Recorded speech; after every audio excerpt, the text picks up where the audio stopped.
مہدی حسن کے بڑے بڑے فنکشن کیے، آپ کے ملک میں تو لتا منگیشکر کا کوئی فنکشن نہیں۔ ہم تو بمبئی کے لوگ ہیں، ہم نے دیکھا ہمارے شہر پہ کیسے حملہ ہوا تھا۔ کچھ بھی کر لو بھارت میں کام نہیں ملے گا، علی ظفر کی خاموشی پر لوگ بھڑک اٹھے۔ بھارتی ادیب جاوید اختر کے پاکستان مخالف بیان پر گلوکار علی ظفر کو شدید تنقید کا سامنا ہے، جس پر سوشل میڈیا صارفین نے بھی سخت غصے کا اظہار کیا ہے۔ جاوید اختر کے پاکستان مخالف بیان پر جہاں عام افراد نے ان پر تنقید کی تھی، وہیں فنکاروں نے بھی انہیں آڑے ہاتھوں لیتے ہوئے کہا تھا کہ پاکستانیوں نے بطور مہمان ان کی عزت کی، لیکن انہیں عزت راس نہیں آئی اور انہوں نے پاکستان کے خلاف ہی سنگین الزامات لگا دیے۔ فیض فیسٹیول میں شرکت کے بعد علی ظفر نے جاوید اختر کی میزبانی کے لیے عشائیے کا اہتمام کیا تھا، جس میں اداکارہ ریشم، انوشی اشرف اور گلوکار وارث بیگ سمیت بہت سی شعبے شخصیات نے شرکت کی۔ علی ظفر نے جاوید اختر کے اعزاز میں دیے گئے عشائیے کی ویڈیو اپنے سوشل میڈیا پر بھی شیئر کی تھی۔ علی ظفر نے عشائیے کے دوران بھارتی نغمہ نگار کا لکھا ہوا مشہور گانا ایک لڑکی کو دیکھا تو ایسا لگا بھی گایا تھا۔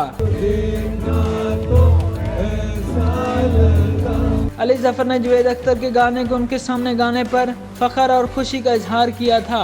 ان کی جانب سے شیئر کی گئی ویڈیو میں علی ظفر کی اہلیہ عائشہ فضلی کو جاوید اختر کے ساتھ خوشگوار موڈ میں بیٹھا دیکھا جا سکتا ہے، جبکہ بہت سے افراد جاوید اختر کے قدموں میں بھی بیٹھے ہوئے تھے۔ پاکستان کے خلاف الزامات لگانے والے جاوید اختر کے بیان پر رد عمل کا اظہار نہ کرنے اور عشائیہ رکھنے پر علی ظفر کو لوگوں نے تنقید کا نشانہ بناتے ہوئے ان کے خلاف سخت زبان کا استعمال بھی کیا۔